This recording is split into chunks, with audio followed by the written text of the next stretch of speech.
അപ്പോൾ നീ ഡിവോഴ്സ് ചെയ്യാൻ തീരുമാനിച്ചോ? അല്ലാതെ പിന്നെ ഞാൻ എന്താ ചെയ്യാം? എത്ര കാലം വെച്ചാൽ അങ്ങനെ സഹിക്കുകയും ക്ഷമിക്കുകയും ചെയ്യാം? മടുത്ത നിന്നേക്കാൾ കൂടുതൽ അവൾ സഹിക്കുകയും ക്ഷമിക്കുകയോ ചെയ്തിട്ടില്ലേ? അവൾ എന്ത് സഹിച്ചെന്നാണ് നീ പറയുന്നത്? എന്ത് ക്ഷമിച്ചാന്ന് നീ പറയുന്നത്? ഒന്നുമില്ലല്ലേ? ഈ വീട്ടിൽ നടന്ന കാര്യങ്ങളൊക്കെ നിനക്കറിയാലോ. അവൾ കൂടി എന്തിന്റെ കുറവായിരുന്നുണ്ടായിരുന്നു? എല്ലാ സൗകര്യവും കൊടുത്തിട്ടില്ലേ?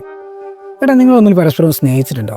എന്തെങ്കിലും ഫ്രീഡം ഉണ്ടായിട്ടുണ്ടോ? പോട്ടെ, ഒരുമിച്ച് ഒരു യാത്രയെങ്കിലും പോയിട്ടുണ്ടോ? ട്രിപ്പും കാര്യങ്ങളൊക്കെ എല്ലാവരും കൂടെ പോയിട്ടുണ്ടല്ലോ. മുദ്ദിന സിനിമയിലെ പോലെ അല്ലേ? അങ്ങനെയാണ് ഒരു ട്രിപ്പ് പോകേണ്ടത്.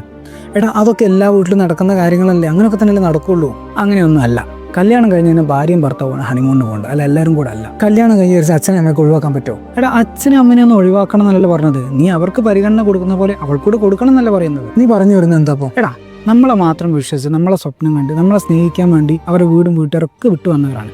അവർക്ക് നീ പരിഗണന കൊടുത്തില്ല. അങ്ങനെയല്ല. നീ ഇവിടെ ഡിവോഴ്സ് ചെയ്താൽ ഇതിനേക്കാൾ ബെറ്റർ ആയിട്ട് കുട്ടിയെ കിട്ടുമെന്ന് വിശ്വസിക്കുന്നുണ്ടോ? അതിനേക്കാൾ ബെറ്റർ ആൾ എനിക്ക് കിട്ടുമെന്ന് വെച്ചാൽ കിട്ടുമായിരിക്കും. ഞാൻ അവളെ നല്ലപോലെ നോക്കും. എടാ, ആ നല്ല പോലെ നോക്കുന്ന ഇവളെ നോക്കിയാൽ പോരെ, എന്തിനാ മറ്റൊരാളെ നിന്നെ നോക്കുന്നേ? അങ്ങനെ പറഞ്ഞാൽ എടാ, നിന്നെ ഇത്രയും മനസ്സിലാക്കിയുള്ള ഏതാളും ഇവളാണ്. ഇവൾക്ക് നീ സ്നേഹവും കാര്യങ്ങളും കൊടുത്താൽ ഇവള് നിന്നെ പൊന്നുപോലെ നോക്കില്ലേ? നീ പറയുന്നത് ശരിയാണ്, പക്ഷേ ഞാൻ അവളെ ഇപ്പോൾ തോറ്റുപോലെ. എടാ, അത് തോൽവിയും ചെയ്യുന്നില്ല, ജീവിതമാണ്, ജീവിക്കാൻ നോക്ക്. അവൾ ഓക്കെ ആണെങ്കിൽ ഞാനൊന്ന് ശ്രമിക്കാം.